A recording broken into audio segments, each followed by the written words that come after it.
아멘. 주님을 찬양합니다. 오늘 우리 이번 주의 말씀은 메시지 6번입니다. 하나님의 경륜의 최고봉이자 성경의 최고의 계시인 그리스도의 몸의 실제의 내재적인 의미 안으로 들어간 상당히 이번 메시지는 아주 깊은 또한 높은 그러한 계시를 가지고 있습니다. 우리가 알듯이 그리스도의 몸에 대한 이상은 상당히 우리가 회복되면서부터 많이 들어왔다고 생각합니다. 몸에 대한 이상은 우리가 반복해서 들을수록 우리를 보호해 줍니다. 또한 우리가 몸의 실제의 그 영역 안에 들어갈 수 있도록 우리에게 다시금 계속해서 말씀하심이 필요합니다. 우리가 이러한 말씀을 대할 때에 우리의 이러한 최대의 대적은 우리가 안다는 것입니다. 우리가 모든 아는 것에 대한 것을 내려놓고 이번 메시지 정말 주님의 다시 오심을 위하여 이러한 그리스도의 몸의 실제 그 안으로 함께 들어가기를 원합니다. 민우르 천행제님께서 이 말씀을 해방해 주셨습니다. 에베소서 3장을 먼저 열어주셨는데 3장 3절에서 바울은 하나님께서 이 비밀을 계시로 나에게 알려주었습니다. 바울은 이러한 이 비밀을 나에게 알려주었다고 이렇게 말씀했죠. 이 비밀은 바로 하나님의 비밀이신 그리스도와 또한 그리스도의 비밀인 교회, 특별히 에베소서에서는 그리스도의 비밀인 교회, 이러한 그리스도의 몸인 교회에 대한 이러한 비밀을 이제 밝혀주고 있습니다. 이 그리스도의 몸의 실제, 이러한 단어를 쓴 이러한 사람은 바울이 유일합니다. 우리가 알듯이 베드로와 요한과 야고보의 서신은 이러한 비밀의 계시를 이렇게 언급하지 않습니다. 바울의 14서신 가운데서도 특별히 이 네 권의 책, 로마서와 고린도전서, 그리고 에베소서, 그리고 골로새서, 이 네 권의 책은 그리스도의 몸의 계시를 풍성하게 보여주고 있습니다. 바울은 이렇게 말했습니다. 3장 5절에서 다른 세대에서는 하나님께서 이 비밀을 사람의 아들들에게 알려주지 않으셨지만, 여기에 다른 세대에서 이 비밀을 알려주지 않았습니다. 우리가 압니다. 아브라함, 다윗, 솔로몬, 모세, 구약의 모든 신약의 심지어 베드로에게까지도 이 비밀의 계시를 알려주지를 않았죠. 지금은 그분의 거룩한 사도들과 신원자들에게 이처럼 분명하게 계시해 주었습니다. 특별히 이러한 바울의 사역을 통하여 그리스도의 몸에 대한 계시, 그리스도의 몸인 교회에 대한 계시를 보여주고 있습니다. 우리가 제목을 한 번 더 선포를 해보면 하나님의 경륜의 최고봉이자 성경의 최고의 계시인 그리스도의 몸의 실제의 내재적 의미 안으로 들어가 여기서 두 최고의 지점이 나옵니다. 그것은 바로 하나님의 경륜의 최고봉 그리고 성경의 최고의 계시 그것은 바로 그리스도의 몸의 계시입니다. 그리고 또 교회에 대한 최고의 계시도 사실 그리스도의 몸에 대한 계시인 것입니다. 머리이신 그리스도에 대하여 우리는 많이 알고 있죠. 정말 머리이신 그리스도에 대해서는 우리가 그리스도께서 이 땅에 육체로 오셨고 또한 인생을 사셨을 뿐 아니라 그분의 죽음과 부활과 또한 그리스도께서 성천하심과 또한 지금 하늘에 속한 사역을 수행하고 계시고 계시록에서는 이러한 7금 등잔대 사이에 거니시는 다니시는 이러한 그리스도에 대한 머리이신 그리스도는 우리가 알고 있습니다. 여기에서는 이제 이 그리스도가 몸 그리스도 즉 단체적인 그리스도라는 것입니다. 에베소서에서 교회는 그리스도의 몸이니라고 할 때 이것은 몸과 같다든지 어떤 비유가 아니라 교회가 그리스도의 몸이라는 것입니다.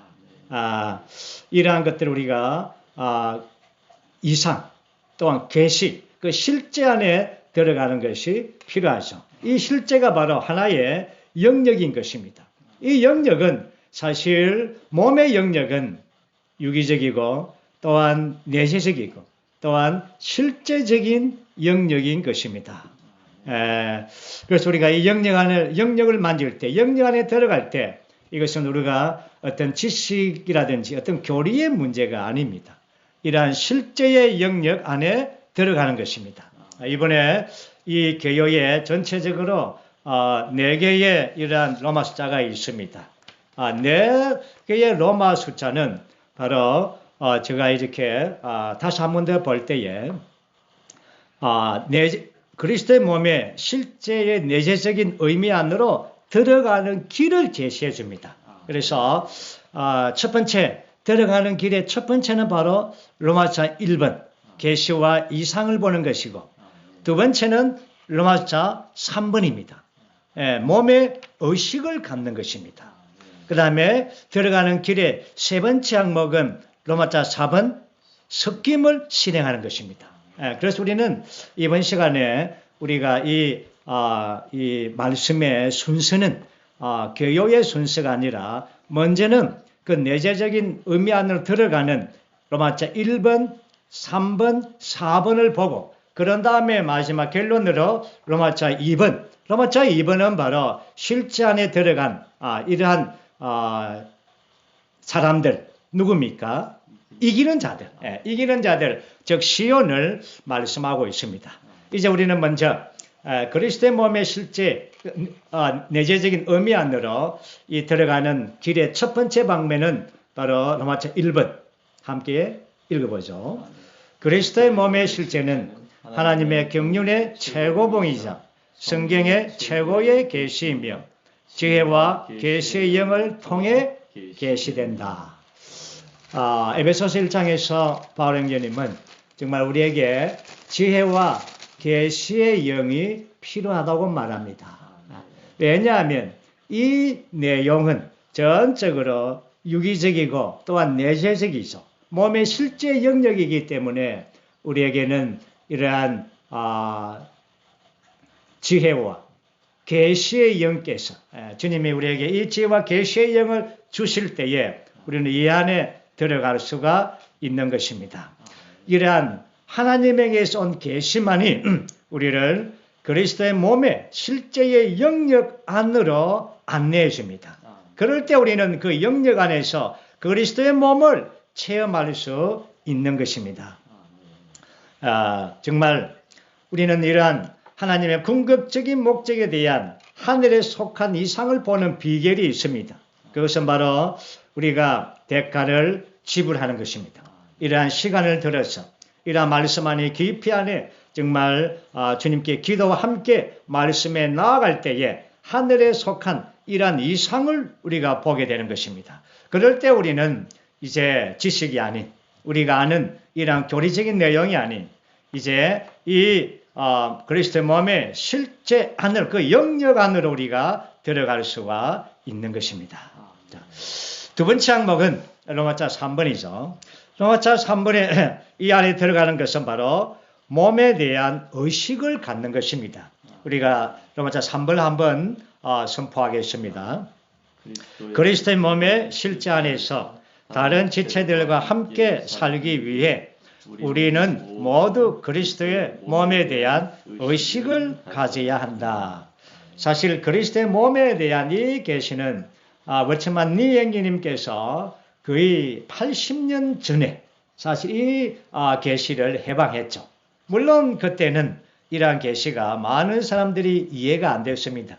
마치 소기에 피아노 치는 것처럼 이렇게 들렸죠. 이제 우리는 80년이 지난 지금은 너무나 이 사역을 통하여 몸에 대한 계시가 너무나 분명합니다. 이러한 계시 안에 들어가기 위해서는 우리가 이러한 몸에 대한 의식을 가져야 되는 것입니다.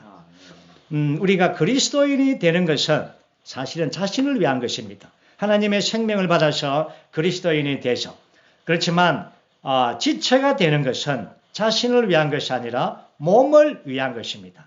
다시 말해서 이 그리스도의 생명이 이제 지체 안에 지체가 됨으로써 몸의 생명 안에 들어온 것입니다. 그러므로 우리가 이러한 몸의 의식을 가지는 것은 우리가 지체됨에 대한 지체에 대한 이상과 인식이 너무나 필요한 것입니다.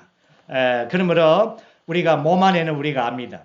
독립이나 개인적인 것 이거 없습니다. 그렇죠? 모든 지체들이 몸 안에서 아주 좋은 이러한 한마음 한뜻 그렇죠? 몸 안에서 조화로움을 통하여 우리의 몸이 이렇게 건강하게 살아가는 것처럼 그리스도의 몸도 이와 같이 모든 지체들이 함께 연합하여 건축되어서 유기적으로 이렇게 기능을 발휘함으로 그리스도의 몸이 건축되어져 가고 있는 것입니다. 정말 우리 자신 개인이 여러분 세포가 아닙니다. 어떤 단체는 믿는 이들을 세포라고 하는데 세포가 아니라 몸의 지체입니다. 몸의 지체라는 것을 본 사람들은 특징이 무엇입니까? 몸을 귀하게 여깁니다. 다시 말해서 다른 지체들을 존중합니다. 몸의 이러한 지체, 내가 몸의 지체라는 이러한 이상이 없으면 사실 다른 지체를 무시하죠. 또 멸시합니다. 또 어떤 때는 또 다른 어떤 지체의 어떤 그 기능을 탐을 냅니다. 이러한 것은 우리가 몸 안에 지체됨에 대한 이상을 가지지 못한 것입니다. 자, 우리가 보면은 그래서 이 부분에 보면은 모든 지체 하나하나가 기능을 갖고 있으며 모든 기능들은 몸을 위해 있다. 한 지체의 기능은 몸 전체의 기능이다. 이러한 이유로 우리는 다른 지체들을 모방하거나 다른 지체들의 기능을 탐내서는 안 된다. 동시에 우리는 자신이 더 낫고 더 유용하다고 생각하면서 다른 지체들을 멸시해서도 안 된다. 모든 믿는 이 하나하나가 그리스도의 몸 안에서 한 지체이고 모든 믿는 이 하나하나가 없어서는 안 될 존재입니다. 야, 이 교회 말씀이 너무나 분명합니다. 그렇지 않습니까? 우리가 생각할 때, 나는 발가락인데, 정말 우리가 어떤 지체의 그 입의 지체를 볼 때, 정말, 저걸 탐내고 싶고, 이렇게 합니다. 그렇지만, 사실 입이라는 지체는 음식을 먹습니다. 그렇죠? 누굴 위하여 먹습니까? 몸을 위하여 먹습니다. 사실은 입이 음식을 먹어줘야 발가락이 건강한 것입니다. 그러므로 우리가 어떤 지체에 대한 이 기능, 인식을 갖는다면 우리가 몸 안에서 모든 지체들이 정말 하나 안에서 우리가 기능을 발휘하는 것이 얼마나 아름다운가, 얼마나 귀한가, 서로 존중하고 서로 감상하게 되는 것입니다. 그리고 우리가 한 가지 배울 것은 우리가 각자 자신의 분량을 아는 것입니다.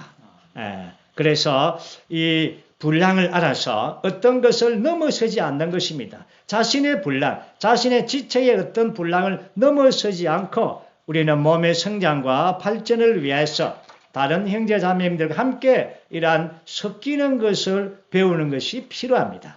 그래서 모든 지체는 자기의 역량을 자기가 알아야 하고 또 마땅히 생각할 것 이상으로 또 생각할 필요가 없습니다.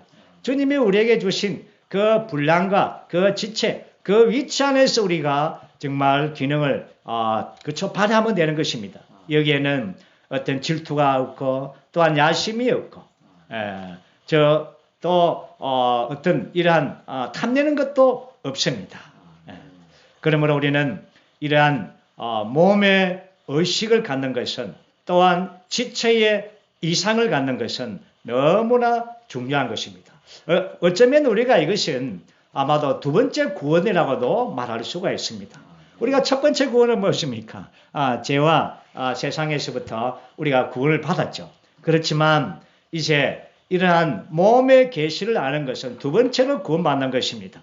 우리가 개인적인 것, 이러한 단독적인 것에서 우리가 구원받는 이 두 번째 구원이 필요하죠. 그럴 때 우리는 몸을 계시를 우리가 볼 수 있고 또 몸의 의식 안에서 우리가 몸을 건축할 수가 있는 것입니다. 세 번째 큰 항목은 우리가 몸의 실제 내재적 안으로 들어가는 세 번째 큰 항목은 바로 섞임입니다. 이것은 로마자 4번이죠. 우리 함께 선포하겠습니다. 그리스도의 몸의 실제를 위해 하나님은 몸을 고르게 섞였었다. 섞다라는 말은 조절하다, 조화되게 하다, 고르게 하다, 연합시키다를 의미하며 차이점들을 잃어버리는 것을 함축한다. 섞임의 목적은 우리 모두를 그리스도의 몸의 실제 안으로 이끄는 것이다. 정말 섞임이 길입니다.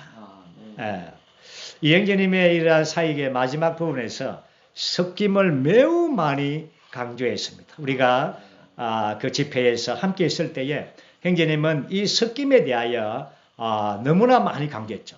우리가 이 섞일 때 정말 실제적으로 교회가 섞이고 또한 지체들이 섞일 때 우리가 기대 이상으로 넘치는 어떤 공급이 있고 거기에 넘치는 기름 부음이 있는 것을 다 감정할 수가 있는 것입니다.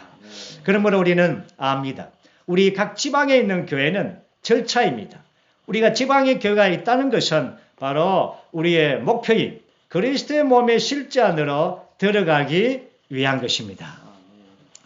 정말 온 땅에 교회는 지방 교회는 많지만 바로 그리스도의 몸은 하나입니다. 한 몸입니다. 그러므로 우리는 이러한 섞임을 통하여 우리가 지방의 한계, 지방의 절차를 벗어버리고 우리는 한 몸을 인식하고 한 몸의 실제 안에 들어가는 것이 필요합니다. 이러한 섞임은 바울행전님이 고린도전서 10장에서 말씀했죠. 교회가 한 떡이라고 말했습니다. 사실은 이 한 떡이라고 말할 때 바울 자신이 고안해낸 게 아니죠. 이것은 바로 구약 레위기 2장에서 구약의 말씀에서 소재물이 나옵니다. 소재물은 바로 고운 가루에 이러한 기름이 섞여지는 것입니다. 두 실질이 섞이는 것이죠. 이러한 섞임, 정말 이러한 섞임은 매우 높고 매우 깊고 매우 비밀한 것입니다. 우리는 어떤 물질적으로 우리가 과거에 이러한 것들을 막 이렇게 선포하고 외칠 때 예를 들어서 우리가 뭐 여러 가지 뭐 이렇게 낚시 섞임이며 이런 섞임 이런 그런 건 아니죠. 이 섞임이라는 것은 바로 이러한 그리스도의 몸의 안에서의 섞임입니다.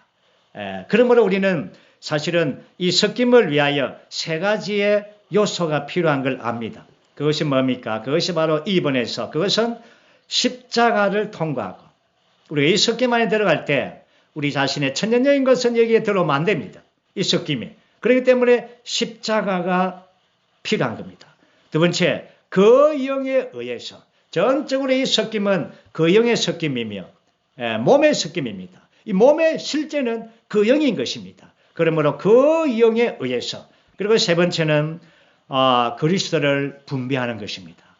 이럴 때에 우리는 몸의 섞임 안에 들어와서 이 섞임을 통하여 그리스도의 몸이 건축되게 하는 것입니다. 또 한 가지 이 섞임의 필수 요건이 있습니다. 그것은 바로 교통입니다. 섞임은 이러한 교통 안에 있는 것입니다. 교통은 무엇입니까? 교통은 우리 자신을 멈추는 것입니다. 멈추는 것입니다. 그래서 교통을 통하여 우리는 함께 조절되고 조화로만에 들어가는 것입니다. 교통은 우리를 고르게 하고 교통은 우리를 연합시키고 교통을 통하여 우리가 이 섞임 안에서 그리스도의 몸을 가지고 오는 것입니다. 우리가 정말 이러한 것을 배우고 또 더 많이 체험하기를 원합니다. 결국 이러한 섞임이 몸이고 섞임이 하나이고 섞임이 한 마음 한 뜻입니다. 그래서 마지막 K번에 보면 섞임은 하나님의 선한 기쁨에 따른 하나님의 경륜의 최종 목표인 새 예루살렘을 완결하도록 그리스도의 우주적인 몸을 건축하기 위한 것입니다. 아멘. 우리가 이러한 이 팬데믹 상황에서도 정말 교회가 함께 이 섞임이 아주 부족하지만 그러나 우리가 최선을 다해서 여러 가지 이러한 방법으로 지체들과 또한 섞이기를 추구하기를 원합니다. 이제 이 교회에서 우리가 마지막 항목이 남았죠. 그것이 바로 로마자 2번입니다. 제가 오늘 이 순서를 따라하지 않는다 했지 않습니까? 먼저는 그리스도의 몸의 내재적인 의미 안으로 들어가는 세 가지 길을 보았습니다. 로마자 1번에서는 바로 이러한 계시와 이상을 보는 것이죠. 두 번째는 로마자 3번에서 몸의 의식을 갖는 것입니다. 세 번째는 로마자 4번에서 이러한 섞임을 실행하는 것입니다. 그리고 난 다음에 이제 우리가 이러한 그리스도의 몸에 이러한 실제 안에 들어간 자, 이들이 바로 이 시대에 이기는 자들입니다. 바로 시온입니다. 로마자 2번 우리 함께 선포하겠습니다. 시온으로 예표된 이기는 이들은 그리스도의 몸의 실제이고 각 지방에 있는 교회들 안에서 몸의 건축을 완결하여 완결된 거룩한 성, 새 예루살렘, 곧 영원 안에서의 하나님의 거처인 지성소를 이끌어 온다. 새하늘과 새 땅에서는 새 예루살렘 전체가 시온이 될 것이며 모든 믿는 이들이 이기는 이들이 될 것입니다. 오늘 이기는 이들이 무엇인가, 누구인가 라고 말할 때 이것은 바로 그리스도의 몸의 실제 안에 있는 이들입니다. 이러한 이기는 이들은 이러한 시온과 이 예루살렘 안에 있는 시온으로 예표되죠. 우리가 알듯이 이스라엘에 가면 예루살렘이 있습니다. 또한 예루살렘의 그 언덕에 그 높은 언덕 봉우리가 바로 시온입니다. 구약에서는 이 시온에 대하여 많이 이렇게 말한 게 있죠. 그러므로 이 예루살렘은 교회를 예표하고 이러한 시온은 이 시대에 이기는 자들을 예표하는 것입니다. 그러므로 이기는 자들은 그리스도의 몸의 실제로서 이러한 교회 안에서의 이 고봉과 중심과 높이 올려짐과 강화됨과 풍성함과 아름다움과 실제입니다. 그러므로 교회 안에 시온이 없다면, 보십시오. 시온이 없다면 이러한 교회의 실제가 없습니다. 고봉이 없습니다. 그 중심이 없죠.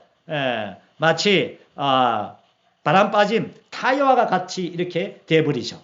그러므로 오늘 교회 안에는 정말 몇몇의 이러한 이기는 자들인 그리스도의 몸의 실제인 시온이 있는 것입니다. 이 시온을 통하여 예루살렘이 이렇게 축복을 받는 것이죠. 그래서 우리 교회에서 이 구약에서 시편에서 이러한 시온과 예루살렘에 관하여 많은 방면을 이렇게 기록하고 있습니다. 제가 한두 구절만 읽어드리겠습니다. 시편 102편 21절 여호와의 이름이 시온에 선포되고 그분에 대한 찬양이 예루살렘에 선포되었다고 말합니다. 그 다음에 시편 135편 21절 여호와께서 예루살렘에 거하셨지만 시온으로부터 찬양을 받으셨다고 말합니다. 시온은 사실 예루살렘을 붙들고 있는 것이죠. 시온을 통하여 예루살렘 안에 모든 이러한 공급이 있는 것입니다. 오늘 그러므로 성경의 예표에 따라서 온전하게 되고 성숙하게 된 하나님 사람들인 이 그리스도의 몸의 실제인 이기는 이들은 오늘날 교회 안에 있는 시온입니다. 오늘 교회는 모든 지방 교회는 시온이 있어야 됩니다. 시온이 없다면 굉장히 위험합니다. 그렇죠? 시온이 무엇입니까? 그리스도의 몸의 실제이며 사실은 이기는 자들이며 또한 활력 그룹입니다. 오늘 여기에서 말씀하지 않습니까? 우리 D번에 2번 보면 시온이 이기는 자들이 없다면 예루살렘 즉 교회 생활은 지켜지거나 유지될 수가 없다. 한 지방에 있는 교회 안에 이기는 이들이 없다면 그 교회는 시온이 없는 예루살렘과 같습니다. 여러분 시온이 없는 예루살렘, 정말 그것은 그러한 교회는 바람 빠진 타이어와 같습니다. 타이어가 바람이 빠지면 그 차는 움직일 수가 없습니다. 공기 같은 그 영이신 그리스도로 오늘 충만된 이러한 활력 그룹 안에 이 몸의 실잔에 있는 이들이 교회를 움직이는 것입니다. 아멘. 예. 우리는 주의 회복은 사실 시온을 건축하는 것입니다. 이기는 자들을 얻는 것입니다. 우리는 교회 생활 안에 들어왔습니다. 오늘 여기서 우리는 이 시온에 도달하기 위하여 여기에 힘쓰고 또한 분투함이 필요합니다. 왜냐하면 물론 이 부분은 우리가 이 예루살렘과 시온의 관계에서는 그렇게 뭐 높은 이런 뽕울이라든지 뭐 몇백 미터 올라가고 이런 게 아닙니다. 그렇게 멀지 않습니다. 그렇게 높지 않습니다. 예루살렘에 있는 자들은 시온을 올라가는 것은 마치 언덕을 올라가는 것처럼 우리 집에 이제 뒷산 올라가는 것처럼 그렇게 힘들지는 않습니다. 그렇지만 올라가야 되는 것입니다. 어쩌면 힘써야 되는 것이죠. 그러므로 우리는 이러한 이번에 말씀을 통하여 정말 이 시대의 이러한 종교를 위하여 주님의 다시 오심을 예배하기 위하여 우리는 그리스도의 몸의 실제 이 안에 이 영역 안에 들어가서 시온이 되어서 주님의 다시 오심을 예비하는 신부 군대가 되기를 원합니다. 주님을 찬양합니다.